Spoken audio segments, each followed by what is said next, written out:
Allahumma inni ya Allah ជួយខ្ញុំផងចុះ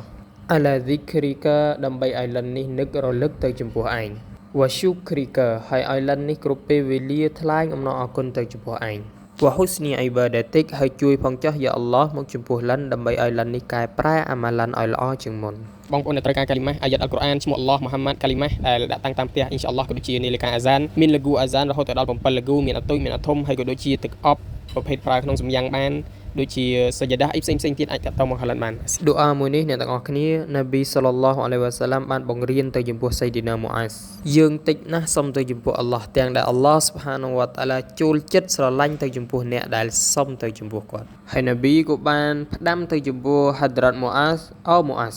យើងពិតជាស្រឡាញ់ទៅចំពោះឯងហើយឯងកុំភ្លេចសូត្រឌូអាមួយនេះរាល់ពេលដែលឯងសំយ៉ាងហើយ Allahumma inni ala dhikrika wa shukrika wa husni ibadatik បងប្អូនអ៊ុំប៊ូមីងទាំងអស់គ្នាអ្នកដែលតែងតែនឹករលឹកទៅចំពោះអល់ឡោះអ្នកដែលតែងតែស៊ូគូរថ្លែងអំណរអគុណទៅចំពោះអល់ឡោះហើយអ្នកដែលតែងតែកែប្រែលំអអាម៉ាល់អ៊ីបាដាតរបស់គេអ្នកនោះគឺអ្នកដែលល្អបំផុតនៅទស្សនៈរបស់អល់ឡោះ